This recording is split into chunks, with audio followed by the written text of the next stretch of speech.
मुस्लिम league Zia के सरबराह मोहम्मद एजाजुल हक ने कहा है कि अख्तर मेंगल ने जनरल ज़ियाउल हक शहीद की जायदाद की बात की है। मुझे फख्र है कि जनरल ज़ियाउल हक के तमाम सियासी मुखालिफ उन पर किसी बदउनवानी का इल्जाम नहीं लगा सकते। बलूचिस्तान में जहां भुट्टो और मुशर्रफ ने अस्करी कार्रवाइयां की, जनरल ज़ियाउल हक ने इक़्तिदार संभालते ही तमाम ऑपरेशन को रोक दिया। हैदराबाद ट्रिब्यूनल तोड़कर अताउल्लाह मेंगल समेत तमाम बलोच रहनुमाओं और सरदारों को रिहा किया। उनके वालिद अताउल्लाह मेंगल की सेहत इंतहाई खराब थी, तो जनरल ज़ियाउल हक ने जब उन्हें बैरून मुल्क इलाज की सहूलत पहुँचाई तो उनकी आंखों में तशक्कुर के आंसू थे। जब जनरल ज़ियाउल हक बलूचिस्तान में अमन अमान के लिए इक़दामात कर रहे थे तो बलूचिस्तान के कुछ सरदार अपनी ही रवायतवानियों को आगे बढ़ाना चाह रहे थे। जब जनरल ज़ियाउल हक ने कोयटा को सुई गैस फराहम करने का हुक्म दिया तो मुतल्लिका हुकाम ने अपनी जमा तफरीक लगाकर उस मंसूबे की शदीद मुखालफत की और उसे नाकाबिले अमल करार दिया। तो ज़ियाउल हक ने कहा कि ये कोई इक़्तिसादी मंसूबा नहीं बल्कि सियासी फैसला है, इसलिए इस पर फौरी अमल दरामद किया जाए। ज़ियाउल हक शहीद को जायदाद बनाने का ताना देने वाले सुन लें कि सदर के लिए मुख्तस मुराद और सहूलियात में से उन्हें या हमें तो कुछ भी नहीं मिला। उनकी फौजी खिदमात के मुताबिक सिर्फ पेंशन ही मिली है। इंतहाई मुश्किल हालात में भी ज़िया शहीद ने वतन अजीज के मफादात को मुकद्दम रखा और उन पर कोई आंच नहीं आने दी। अगरचे अताउल्लाह मेंगल इस बात से वाकिफ थे, उनके साहबजादे को माजी के उन हालात से बेखबर नहीं रहना चाहिए। एजाजुल हक ने कहा कि मैं अपने पूरे खानदान को एहतसाब के लिए पेश करता हूँ, वो भी जरा हिम्मत करें और खुद को एहतसाब के लिए पेश करें। हुकूमत से मेरी दरख्वास्त है कि एक आला सतही मुश्तरका तहकीकाती टीम तश्कील दे जो अख्तर मेंगल और हमारे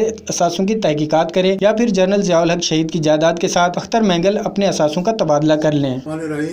कल मुझे बड़ा दुख हुआ, अफसोस हुआ कि अख्तर मेंगल साहब ने मौलाना फजल रहमान साहब के साथ बैठकर एक प्रेस कॉन्फ्रेंस की और उस प्रेस कॉन्फ्रेंस में उन्होंने कुछ तारीख को मस्क करने की कोशिश की। मेरा ख्याल है कि अख्तर मेंगल साहब इतने भोले नहीं हैं कि उनको तारीख का ना पता हो। उनको ये भी मालूम है कि उनके वालिद अताउल्लाह मेंगल साहब जब हैदराबाद जेल में थे और फांसी की कोठड़ी में पड़े हुए थे वली खान साहब के साथ और दूसरों के साथ, और उस ज़माने में एक इन पे बगावत का केस बना था जब इराक की एम्बेसी से कुछ असला पकड़ा गया था। तो वो जनरल ज़ियाउल हक शहीद थे जिन्होंने आकर हैदराबाद ट्रिब्यूनल को डिज़ोल्व किया और इनको एक आज़ादी दी। और फिर अख्तर अताउल्लाह रहमान मेंगल साहब को मुल्क से बाहर इलाज के लिए भी जाने के लिए कहा।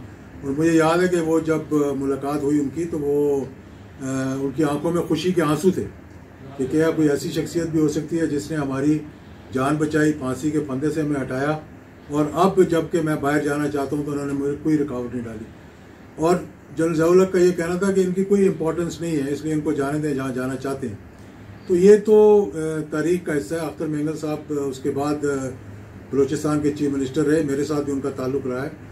उनसे जब सवाल पूछा गया किसी साफ़ी ने कि आप अपने असासों के बारे में बताएं, आप करोड़ों रुपए की गाड़ी में फिरते हैं और घरों में रहते हैं, तो उन्होंने कहा कि सारे सरदार एक तरफ कर दें अगर बलूचिस्तान के, तो कुछ जर्नैलों का, जिसमें उन्होंने जनरल ज़ियाउल हक शहीद का नाम लिया, कि इनके असासे हमसे ज़्यादा हैं।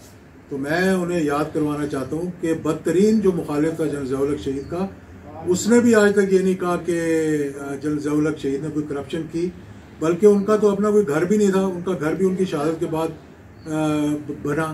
तो मैं ये कहता हूँ कि एक JIT बननी चाहिए जिसमें कि ये असासों की इन्वेस्टिगेशन हो, अख्तर मेंगल साहब के भी और मेरे भी, और अगर अख्तर मेंगल साहब चाहें तो वो अपने असासे मेरे असासों के साथ तब्दील भी कर सकते हैं।